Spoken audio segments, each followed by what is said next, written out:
Hello, everybody, and welcome back to the FIT40 Podcast, where we simplify exercise and nutrition for busy parents 40 plus so they can improve their health and feel amazing. I'm your host, Brian Fitz. I'm a certified personal trainer and nutrition coach for people over 40 since 2015, and today we have an awesome topic. Today, we're going to be talking about my favorite way to lose weight. So if you are someone who's trying to burn body fat, improve their body composition, this is for you. All right. So before we dive in, as always, make sure if you are not already, go ahead and hit that follow button, that subscribe button, wherever you're watching or listening, so that way you don't miss another episode. So let's dive in. My favorite way for people to lose weight who are normal people, who have normal lives, who have a ton of stressors going on, that can't do it like a 20-year-old that's in college or like a teenager who's in high school and they just starve themselves for a little bit and all of a sudden, boom, they lose 10 pounds. Okay. No, we're not doing that. We're not going to do these approaches that are unrealistic that, yes, younger people can pull off. But when you hit your 40s, 50s, 60s, you got kids, you got a job, you got a million responsibilities. They just don't work. So let's talk about it. And that way, at the end of this, you're going to come away with a lot of practical takeaways that you can apply to your own journey. So let's start with what most people do. When most people jump into a diet or into a calorie deficit, they just go straight through. They're like, all right, I'm on my diet. I'm going to go as far as I need to get to the weight that I want to. No stopping, just go, go, go. Okay. And what happens a lot of times when people do these really prolonged periods of dieting is that they lose muscle mass, because as you go lower and lower and lower and lower in calories, even if you are doing your due diligence, your strength training, you're prioritizing protein, at a certain point when you push it too far and you go too long to where you're not maintaining any muscle mass, it eventually starts to dwindle. And you're basically trying to hold on for dear life to that lean muscle mass. And along with that, the longer you're in a diet, the longer your hunger is going to, or sorry, not the longer, the more your hunger is going to raise. Okay. Your leptin, that hormone that's responsible for making you feel hungry or it making you feel full. It's early, guys. Bear with me. Okay. That hunger hormone, leptin, that makes you feel full. Okay, that's going to start going down. And ghrelin, ghrelin, the one that makes you hungry, that's going to start going up. And that's just a normal adaptation of dieting, because it's your body's way of trying to get more calories in so that you're not starving yourself. It's just a normal thing that happens.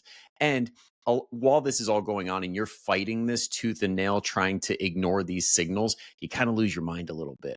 Eventually, at the end of a diet, you just get burnt out and you're like, my God, when is this going to be over? And it happens. Okay. We all have done that at least once or twice in our lives, sometimes way more than that.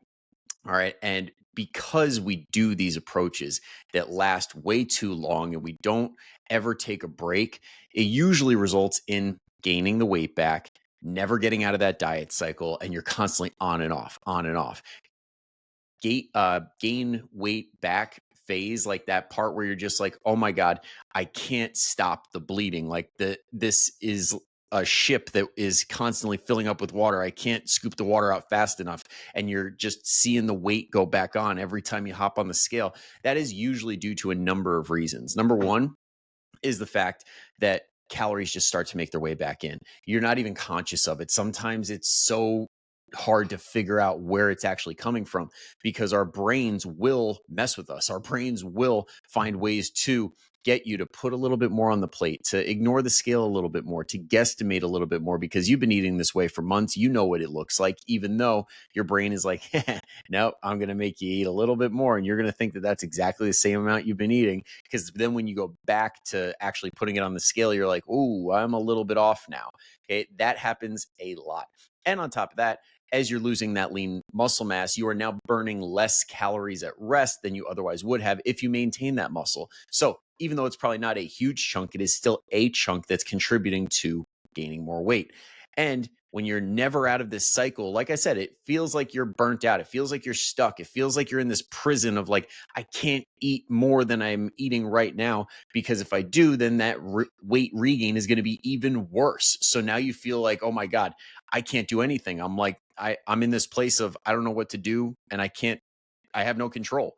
And eventually we hit a case of the fuck-its. We're like, all right, why do I even bother? Why do I even fight this? And you're just off the diet. And that doesn't just last for like a week or two. That lasts for months, maybe even years. And now you're back where you started, or maybe even worse. So now it's this never ending cycle of lose 20 or 40 pounds and gain 20 or 40 or 60 pounds. And it just makes you worse off metabolically, mentally, and everything in between.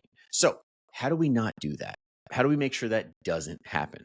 Well, one of the best ways to do that is to periodize. Maybe you've heard really maybe like year or two ago, I was really hammering this home when it came to the concept of like going into a deficit, reverse dieting, hitting a maintenance phase, and then kind of repeating that cycle over and over and over again. And that's because when you have these phases where you decide, hey, I'm going to go into a calorie deficit for X amount of time, then I'm going to slowly bring my calories up through a reverse diet for X amount of time. And then I'm going to chill. I'm going to hang out at a maintenance phase for X amount of time. Number one, that is such a more favorable hormonal response that you're going to get from that. So like we just talked about leptin and ghrelin, like leptin is making you hungry, or leptin is making you not as full because it's down regulated, and ghrelin is making you really hungry, so it's up regulated. Now that flips. When you get the food that you actually want, when your body is satisfied, when it is fueled properly,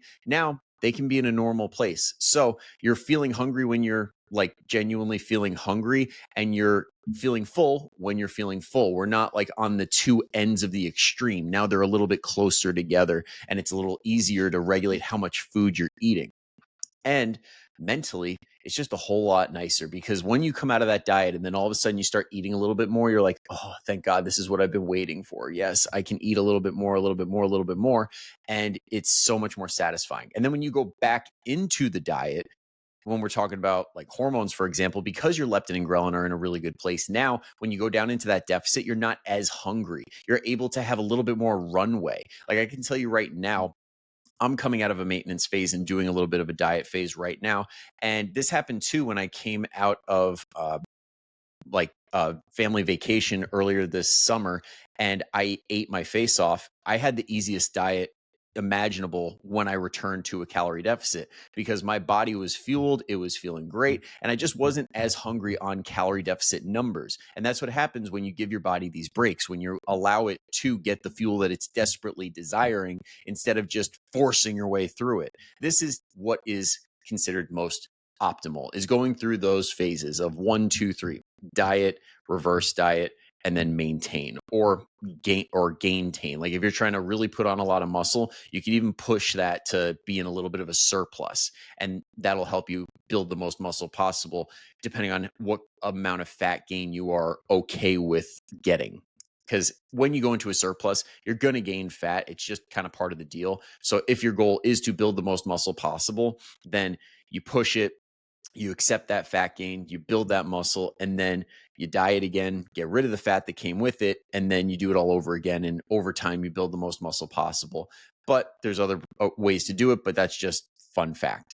Okay, now that's ideal. That's optimal. Now let's talk about what's practical, because I know the reason I kind of got away from that whole style of dieting and trying to get clients to do it is just the fact that it's really hard to stick to. Okay. When you do these defined periods where you're in a deficit, in reverse, in a surplus, or maintenance, it's really concrete. It's like, this is the time and don't mess it up. And when that happens, it's kind of like when you do a periodized weight training program.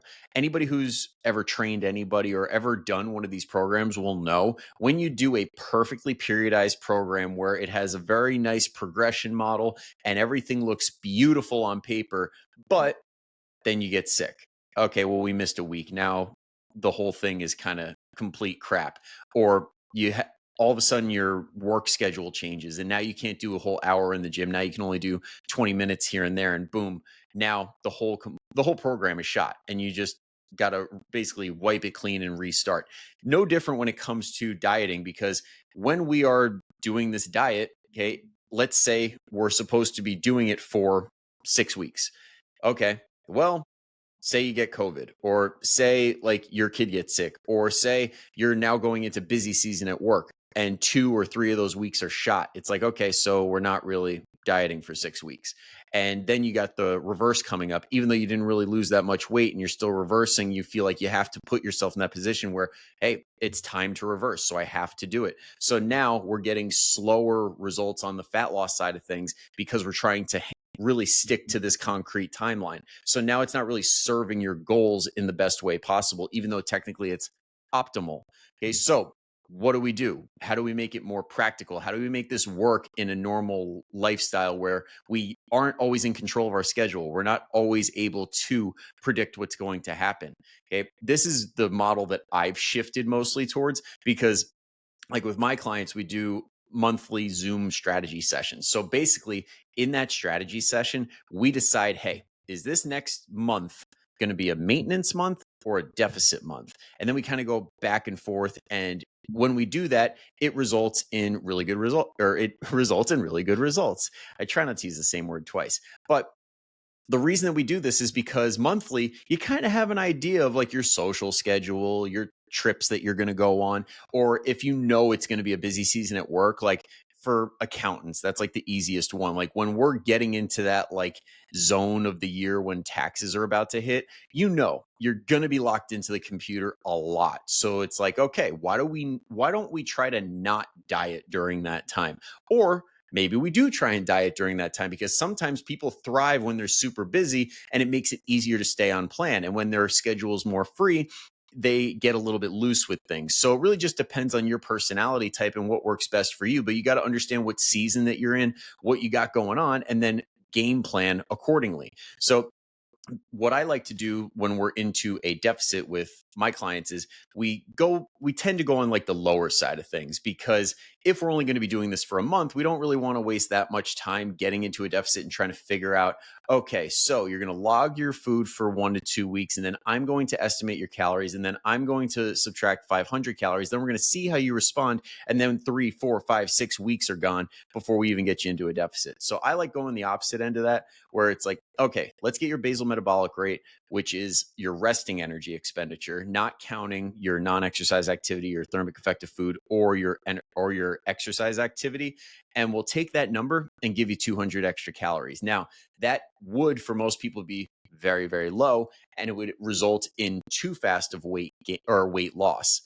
But what we see happen is that usually people end up losing right around that healthy range of about half a pound to 1 pound per week. Why does that happen? Because most people are not that great at being super accurate with measuring their calories. And that also increases that runway, that time frame of trying to figure it out to the point where we're in a deficit. So we aim low and then work on those skills to get closer and closer to the actual number. Because if I give somebody, say, 1,400 calories, in my head, I pretty much know they're not getting 1,400 calories. They're probably getting 1,600 or 1,700, because they're not doing these little things that people take for granted, like measuring out their oils or being able to put everything onto a scale, or they're going out to eat once or twice a week and they're nowhere near what those calories say on the menu, but they're putting that down anyway. So spread across 7 days, it's probably going to be a few hundred calories different and a few hundred calories up. So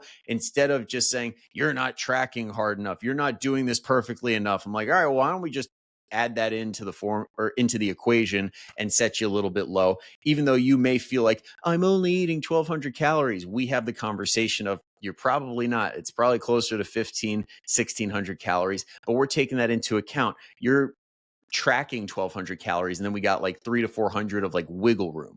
So that's how I prefer to do it. And then when it comes to maintenance, we can do a reverse diet if somebody's really, really good at sticking with their numbers and tracking and everything. I love to reverse, where it's like we do, say, 100 or 200 calories per month, because it's a very mental thing most of the time. There's no real benefit to going super slow into maintenance numbers. Like, to be totally frank, you could go from your deficit numbers and then look at, okay, how much weight are you losing per week in your deficit, and say, okay, if I'm losing about a pound per week on average, this is not, oh, I lose a pound every single week. No, it's when you weigh in at the end of the month, are you about 2 to 4 pounds down? Because it's about half a pound to a pound per week.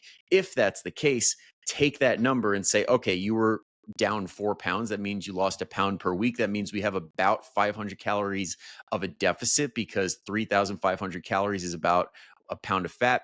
Divide that by 7 days out of the week, 500 calorie deficit. So now you could just add in 500 calories to your diet and boom, you're in maintenance calories. But when you do that, it's going to be a bit of a shock to the system. You're going to retain water. You're going to see a lot of weight gain from that. That's not fat gain. And that freaks a lot of people out. They're like, oh my God, I'm gaining it all back. I'm gaining it all back. But if they just stick with it, it basically starts to dwindle down and you regulate back to that body weight that you were at, or maybe a pound or two heavier, because now your glycogen stores are filling out and the water that comes with that, and just more food in your stomach because you're eating a little bit more. Again, none of this is fat. It's just that healthy weight that people see fluctuating up and down when they do approaches like keto, for example, where all of a sudden they don't have glycogen in their system, or not in their system, but in their muscles, they don't have as much. And they're like, oh, I lost a bunch of weight, but it wasn't fat. So that's the weight that comes back, that we need to accept that, hey, I'm going to gain about a pound or two, but then it's going to level out and it's going to stop. And that's what maintenance looks like. So when we hit that point, that's awesome. And sometimes a lot of people don't do well with tracking super well. So what I like to do is kind of shift them back towards PFC, like my PFC method, like protein, fiber, color, where it's like, are we getting this for breakfast, lunch, and dinner? If that's the case, chances are you are eating such high quality food that it's going to be so hard to overeat. Like right now, two of my clients come to mind. Right now, we've got Kristen and Terry. Both of them have been with me for a while. They are now at the point where like they have done just PFC without tracking calories, and they physically are at a point where they can't eat enough to gain body fat, or to gain a lot of body fat. Right now, they're both in like a maintenance phase and they're slowly building on muscle, which is basically where you want to be out of a diet, where you just are maintaining and letting life kind of put you into a slight surplus so you gain muscle over time. And they are now like, I physically have to put myself in a position of almost borderline pain with eating to gain a ton of body fat. So they're never, ever going back to that place, because they put these systems in place like PFC so they can rely on their hunger cues and actually trust them. So yeah. And when it comes to the actual science behind this, they have done studies. Like the big one that gets referenced a lot is called the Matador study. And during that study, they took 51 obese men, 47 completed the baseline and began the intervention. That's what happens with a lot of the studies. People will sign up and then they drop out. Out of 51, 47 actually did the thing. And they broke them up into two groups. Basically, the one group was that straight dieting, just start to finish, boom. And that was 16 weeks. And then they gave the other group 2 weeks of a diet, 2 weeks of a maintenance, and they bounced back and forth. And that was for, what was it? I think it was double. So yeah, about 28 weeks. So yeah, the intermittent group was 28 weeks and the continuous just straight through was 16 weeks. And what they saw was that when it came to weight loss, okay, the group that did it intermittently, like 2 weeks on, 2 weeks off, lost significantly more than the continuous group. And when it came to fat mass, the intermittent group had a greater loss, or sorry, no significant difference in fat-free mass. So they lost more fat mass, but when it came to lean body mass, there was no significant difference. And then when it came to resting energy expenditure, kind of like we talked about in the previous episode with the Biggest Loser contestants, how all of a sudden they said their metabolisms were just ruined and everything. They were referencing resting energy expenditure being messed up and being slower. When it came to the resting energy expenditure, also known as BMR, the resting energy expenditure reductions were similar between both groups, but after adjusting for body composition changes, the intermittent group, the 2 weeks on, 2 weeks off group, experienced significantly less decline in resting energy expenditure. So that's one study. But if you've been listening to this podcast for long enough, we know one study doesn't prove shit. So the question we want to ask is, one, has it been replicated? And two, what have those replications shown recently? Like what has been seen since that study? So there was a 2018 meta-analysis and a 2024 study that both found comparable weight loss between metabolic improvements between the intermittent groups and the continuous energy restriction groups. So that's just fancy for doing the here and there, like diet for a little bit, maintain for a little bit, bouncing back and forth, or just going straight through with the diet. So there's no real superiority for the intermittent methods. And they're actually doing a clinical trial now that's in progress with women, because the first one was all men, in the Matador study. The one with women, they're testing to see 2 weeks on versus 1 week of maintenance and seeing if that's similar. So it should be pretty interesting to see the gender differences and all that. So very exciting stuff to kind of be ready for in the future. But to summarize everything, in my opinion, it really just depends on what's most realistic for you.